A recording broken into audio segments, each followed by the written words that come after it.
Hi everyone, my name is Nicole Richardson and I am the author of 3 books. I am the author of Broken Silence, The Inner Thoughts and Struggles of a Prison Wife, Incomplete Sentences, The Writings of an American Prison Wife, and Guilty as Charged, The Confessions and Pleadings of a Prison Wife. So obviously, I'm a prison wife and this is my channel and I have decided to start doing vlogs concerning some things along with the journey, and I apologize that I'm sitting in my car, but it's the middle of my work day. I have a free 15-30 minutes that I can chuck something out before I have to go do something else for work, and I just wanted to get this out. And one of my best friends and role models and leaders, Ro, who is the founder for Strong Prison Wives and Families, does a lot of videos in her car. So if she does it and rocks it, I can do it and somewhat kind of do it. Sorry, I usually straighten my hair and it's being a mess.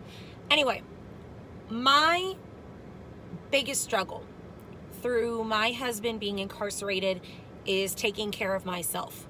My husband has been incarcerated for almost 2 years, and we have been down this journey together since day one. I am MBI, which means we met before incarceration. We were actually together before his sentencing, and I was in the courtroom when the sentencing went down, and I watched him walk away, and I felt the pain of my soulmate, my loved one, my better half being ripped away from me for a very long period of time.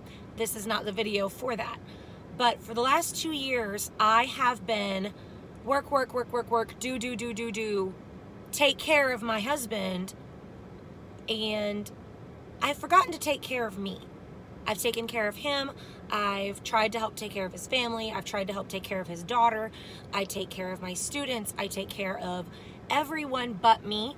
And at some point, you're going to run yourself ragged.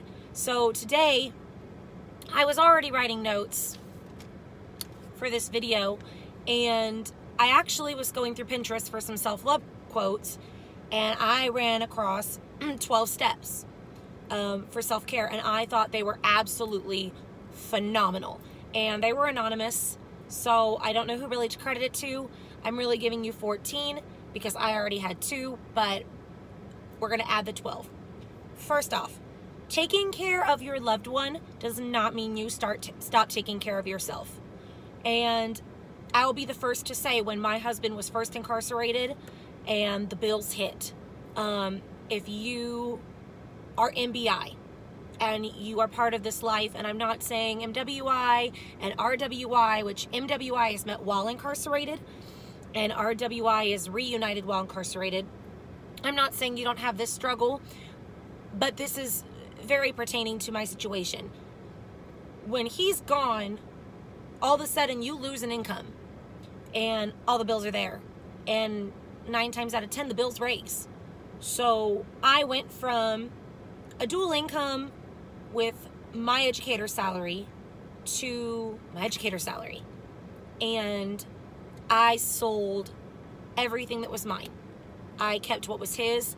I sold my clothes, I sold my jewelry, I sold my furniture. I moved out of my duplex that I loved so much, and now I'm in a wonderful apartment that I just adore. And I'm building back up to where I was before then, but my immediate thought was, let me get rid of everything so I can take care of him. It's not healthy. It's not healthy to respond that way. And you have got to take care of you, because day one, you are so broken. You are so alone in the world. And your thought is, I have to take care of him, and I'm going to give up whatever I can to take care of him. And it's a wonderful thought. And I feel that way for my husband. If you're just starting on this journey, let me give you just a tidbit of advice. Your husband, your daughter, your best friend, your loved one, whoever it is, they have 3 guaranteed meals a day. Are they good meals? No, they're not. But there are 3 guaranteed meals a day. They have a roof. They have electricity for the most part. I know there's been a huge thing going on with New York right now. They have sustenance. They have the bare necessities for their life. You are not guaranteed that. And I gave up meals. I lost a ton of weight. I wasn't sleeping. I gave up everything to take care of him. And my husband loves me so much, he was not okay with that. And he got to the point of wanting to let me go, to stop seeing me the way I was. So please remember, you've got to take care of yourself first. Your husband, your boyfriend, your wife, whoever it is, loves you for who you are, and the last thing they want to do is cause you pain. 2, you have to be emotionally and happy and stable before you can take care of anyone else.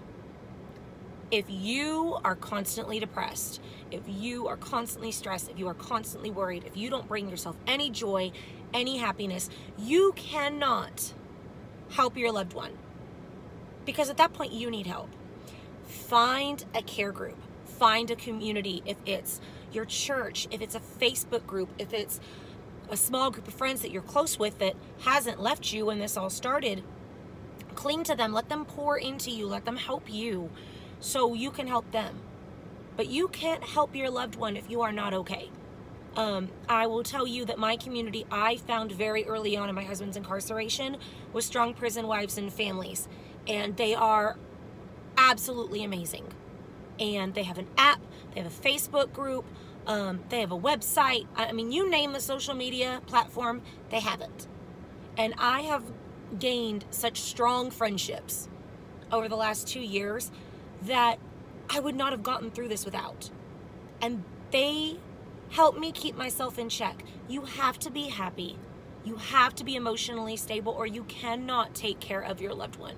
You can't take care of anyone else if you're broken. Number 3, if it feels wrong, don't do it. If you're just starting, your loved one is going to make friends. They're going to start asking you to do things. Whether it's passing a message or helping in some way, shape, or form, I'm not going to get into that.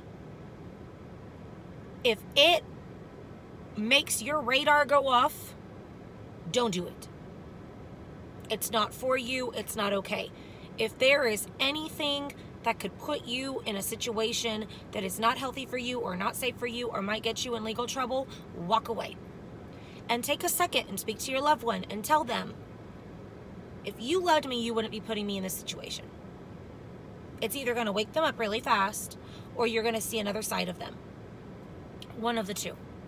My husband would never put me in a harmful situation, and your loved one never should either. If it feels wrong, don't do it.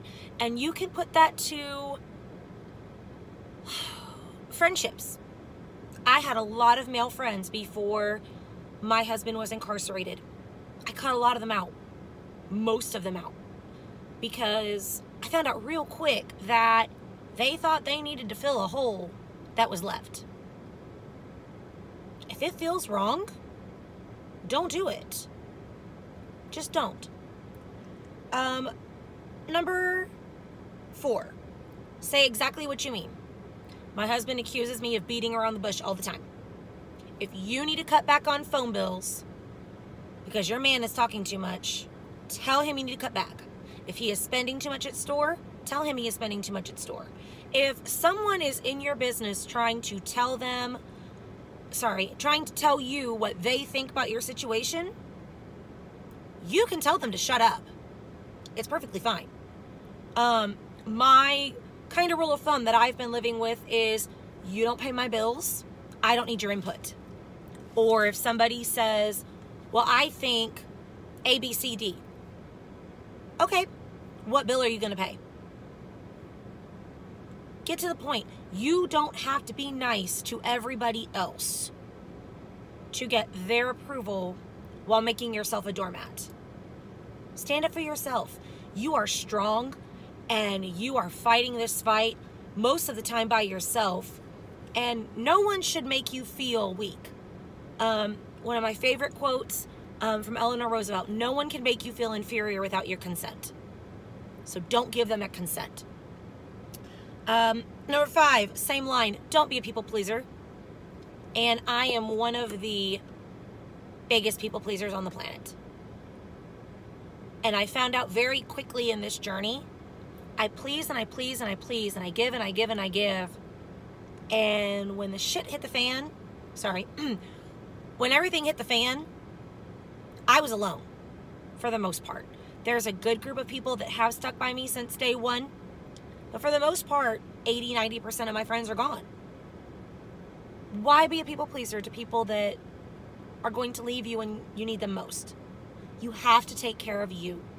You have to take care of you first. You have to take care of your family. You have to take care of your loved one. It is not your job to take care of everybody else. You have to take care of you. So don't live to please others. 6, trust your instincts.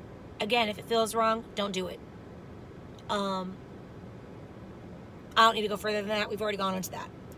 7, never speak badly about yourself. This is so hard for me. My husband actually just put me in my place the other day, and he told me, you are blaming yourself for things that are not your fault. My husband's situation happened before we met. I've blamed myself for what happened. I wasn't there. It's not mine to blame. I've blamed myself for his sentence. That wasn't my fault.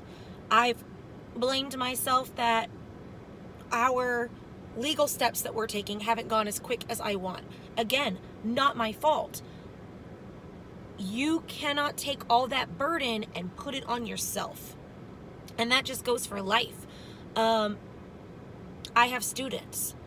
I can't take the blame for what's going on in their home on myself. I can only be held accountable for my actions and actions that I have directly influenced and caused. Don't blame yourself.